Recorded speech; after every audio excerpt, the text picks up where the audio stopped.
early stage development of batteries, like way before electric cars were even a thought, was actually inspired by how electric eels generate their own power. I did not know that. Yeah, the way that an electric eel works is still kind of essentially being used to determine how a battery in an electric vehicle might work today. So that's fascinating. And we could even end up at a point where we have sort of batteries that generate their own power.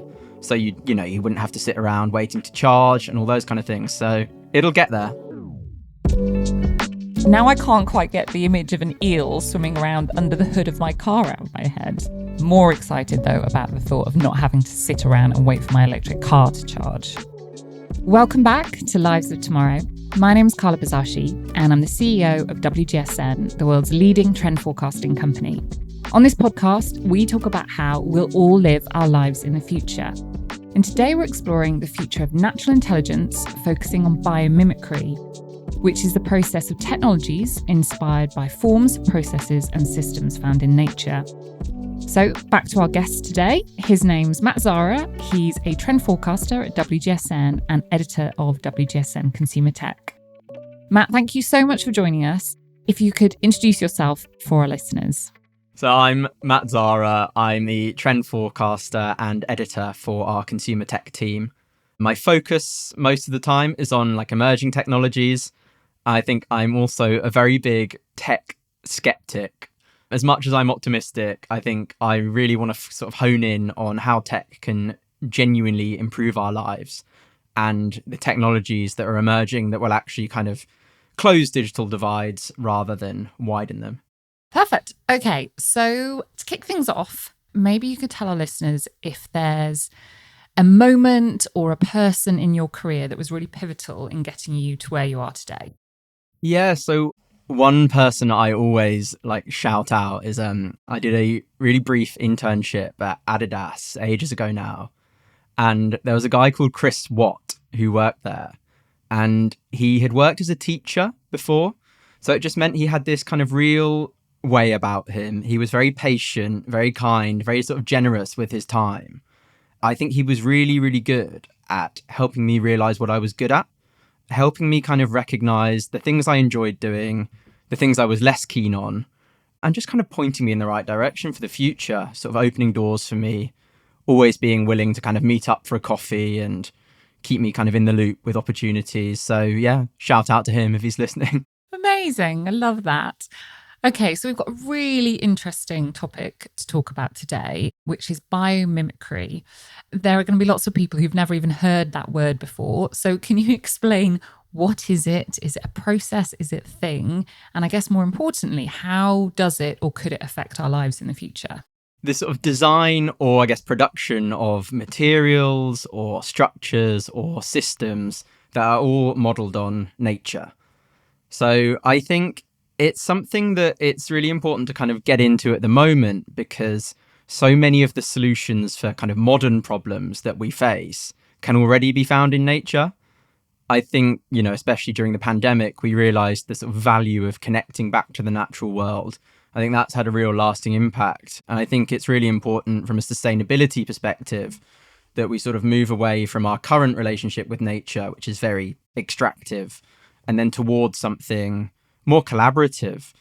And by realizing that we are sort of part of nature and mimicking or reflecting the structures found in nature, I think it's a way that we can sort of protect the planet better and ultimately protect ourselves. How does biomimicry and technology, so the products that we're all using day in, day out, how do those two things come together? Well, I think biomimicry is it's something that's been around for ages, and there's lots of kind of applications that we're very, familiar with already. And a lot of the time that has been in materials. So it's things like, shark skin inspiring wetsuits and things like that. And that's great. But there's so many tech developments that have come from nature as well. So something like solar panels, that was inspired by photosynthesis in plants, or even something like an airplane that was inspired by how birds take flight. So it's something that's been going on forever, but it's sort of evolving now that we're not just looking at kind of the biomechanics or the kind of skin of animals. We're also looking at how they think and kind of interact with one another.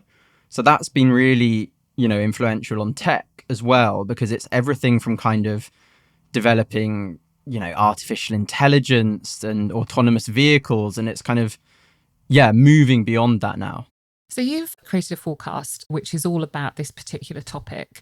You're encouraging brands to invest in this right now. What are the benefits if you're a kind of commercial brand and you want to be selling loads of product to consumers? Why is this important right at this moment in time? I think it's a really good way to tie into your kind of wider environmental goals. Because like I said before, so many of those solutions can be found in nature. And by kind of investing in that, you can help protect it, and then you can help find more solutions in the future. I think it also ties into something we talk about a lot at WGSN, which is how you can shift to becoming like a regenerative business model. I think nature is, it's inherently regenerative, and it's almost kind of the best example we have. So by kind of mimicking and reflecting what goes on in nature, there are really easy ways to kind of help push your business towards that regenerative model. And I think ultimately, without biodiversity, without protecting nature, there is no planet at all, and there's nowhere to sell your product. So it's long-term thinking, but I think can have real benefits and really pay off. It's always nice to have some positivity when we're thinking about the future. You've already said this isn't necessarily a new idea. In your forecast, you've quoted Steve Jobs, needing no introduction.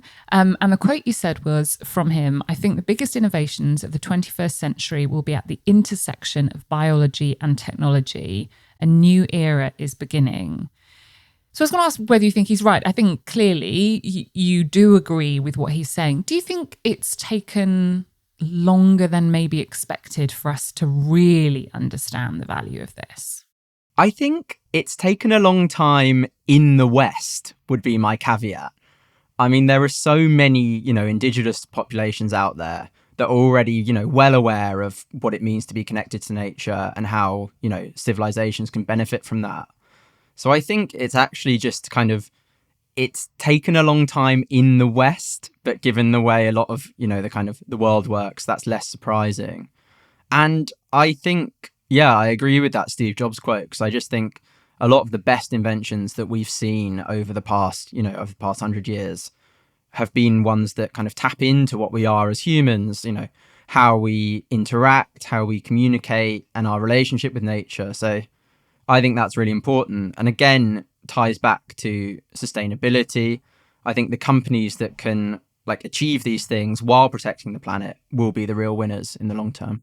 There was a data point in your report when you talked about how close the average human being is to a place of nature. And it sounds like we're getting further away. So even in the last couple of years, the number of kilometres or miles that the average person is from a place of nature has decreased. That obviously has huge implications on our health, on our connection to the planet. I guess from your research, what actual impact is that having on us? I think it's kind of clear again. One of the things we experienced in the pandemic was how beneficial getting outside and getting into nature can be for us. And I guess what happens to us when we don't. And it's the things we know already. I mean, it reduces stress.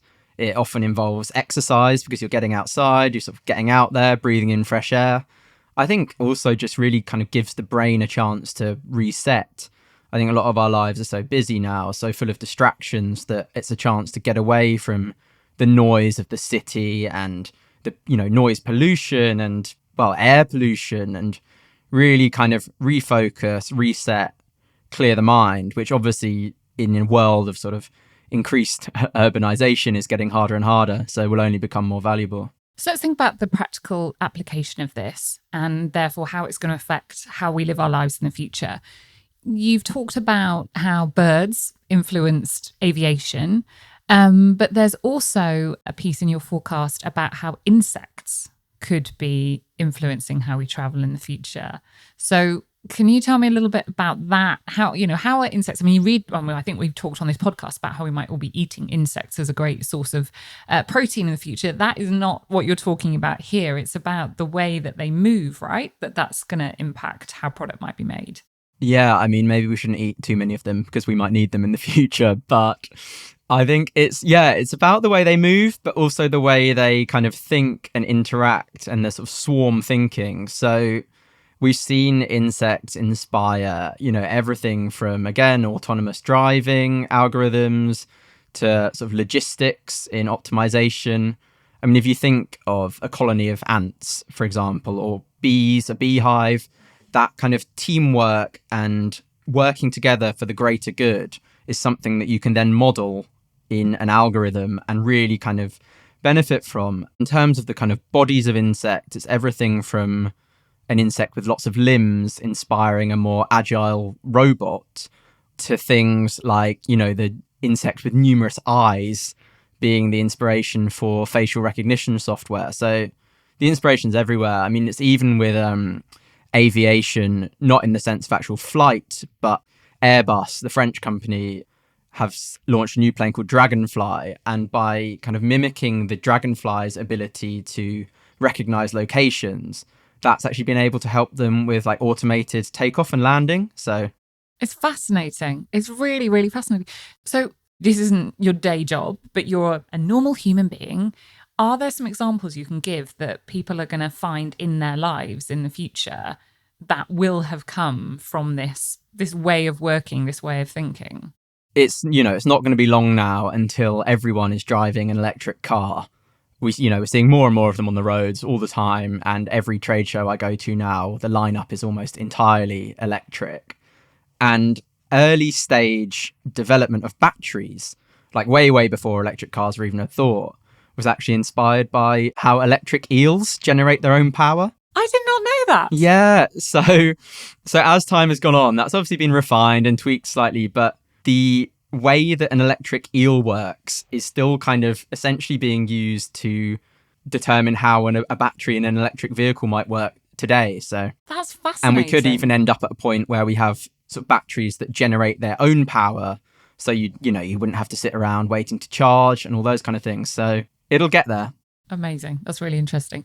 Okay, we are going to pivot and we're going to ask you some reoccurring questions that I ask all my guests to try and get to know you a little bit better. So we'll start with, when and how do you prioritize yourself? I think one thing that I've definitely got better at, and it's taken a bit of work, but it's just saying no to things. I think at the start of your career, it can be very tempting to sort of say yes to everything and grab every opportunity. I think that often can result in a lot of stress, a lot of burnout. I think actually it's about really kind of weighing it up, thinking about which opportunities are best for you, which will really benefit you, and then putting your all into those ones. And I think that way you can still achieve a lot and you can still kind of perform really well, but you also keep your mental health in check. Amazing. What will you eat if you're home alone and no one is watching? So I'm weird. I go through real phases. And at the moment, the obsession is radishes. It's just something about the kind of the freshness and the crunch. It's very satisfying. What is your bad habit?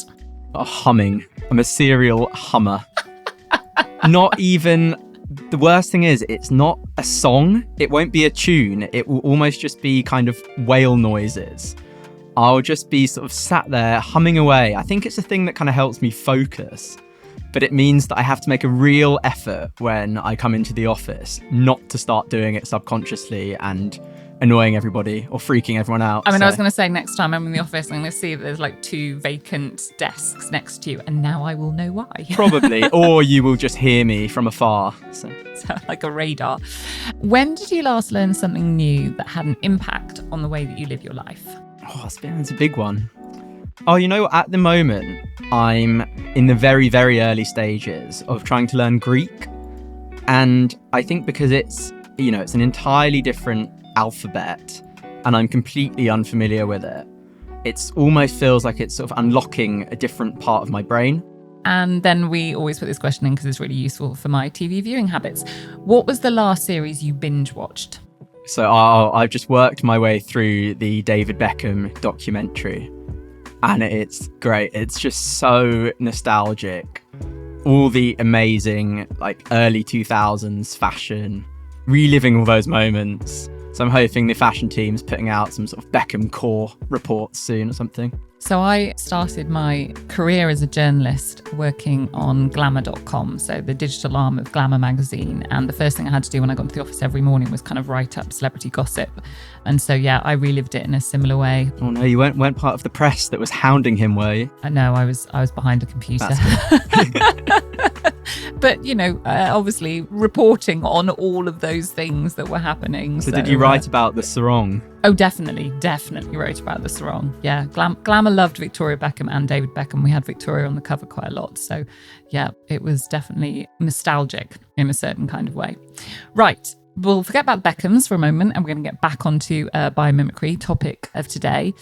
From the research that you've done and the forecasts that you've created, intelligence biomimicry, what should brands be taking away from that to future-proof their businesses? I think the first thing is just the importance of investing in protecting biodiversity. I mean, biodiversity is our best defense against the climate crisis, and without a planet, you don't have any business at all. So that's kind of step one. I think it's also what I've said before about shifting to a regenerative approach. Again, it's something we talk about a lot at WGSN, but looking at how you can, substitute harmful materials for ones that sort of regenerate nature and kind of have their own energy and material systems. I think also if you're developing product, it's about tapping into kind of the range of senses that we have. So one of the things that becomes really clear from nature is that there's so many kind of forces and things going on that we're not even aware of. It's always been thought that humans have 5 senses, but recent research says that could be actually anywhere up to 53. So there's so many things out there that we can kind of connect with or sense. And I think by kind of researching these and tapping into these, it's just more ways for kind of getting your product to connect and resonate with people. Okay, now I'm a bit obsessed. 53 senses. Yeah, and I think also you can see in nature, there's animals that can sense ultraviolet light or electromagnetic waves. And I think there's so many things out there that the more we explore that, I'm sure we'll uncover a whole amount more. So. Another, I guess, input or inspiration from nature is the migratory patterns of birds. And my understanding is that that's informing algorithms that actually could help protect us against the climate crisis. Is this true? Where does this come from? Yeah, it is. So there was a study of a bird called the veery, which is like a North American species of thrush. And they can effectively sort of predict the severity of a hurricane season. So from their migration patterns, you can judge how severe the hurricane will be. And in years where the hurricanes are going to be particularly bad, the birds will finish breeding sooner and they'll also migrate sooner. So it's just this really simple thing of observing nature to find a solution that you would spend so much money and time kind of developing an algorithm for, when actually the answer's there already. I think why I really like that example is that kind of in the face of, a rapidly accelerating climate crisis, we're going to really need lateral thinking to find solutions. And I think, again, nature, the way that it is inherently regenerative, the best system that we have, will often, have those answers. Everything we're talking about sounds really lovely. It sounds great. It sounds aspirational. It sounds like the right thing to do. But there's reports out there that saying that this field could account for, and let me get my numbers right, $425 billion US dollars and 1.6 trillion total global output. So this is about cold, hard cash as well, right? Yeah, I think it is. And I think those figures are always quite hard to kind of comprehend or imagine. But what we do know is the kind of potential cost of the climate crisis. And I think that anyone that is finding solutions in nature not only has kind of a big opportunity to help out, but there was also this opportunity to make a lot of money doing so. When I was thinking about this conversation, there are really kind of basic practical examples of this, like packing material, is honeycomb shaped, and that is inspired by the way that bees build their nest because it holds everything up. And there's really, really basic examples. And then you've got the far more kind of futuristic versions that you're talking about as well. But also, even those, those really basic examples like you highlight there, they are saving brands loads of money, because if you've got packing, honeycomb inspired packing that protects your items better when you ship them, you're saving loads of money on, damaged items from shipping. So there's sort of, a lot of the time, I think, fortunately, the sort of biomimicry inspired solution will also be a really positive one financially as well. Do you think that in the future more brands are going to be using biomimicry? Do you think this is just going to be part of everyday best business practice? I think they're going to really have no choice but to. I think if we are to tackle, the issues that we face, it will involve leaning into biomimicry and helping consumers connect back to nature. I think it's a real kind of selling point as well. I think we will see a lot more brands adopting these methods because it is a way of future-proofing.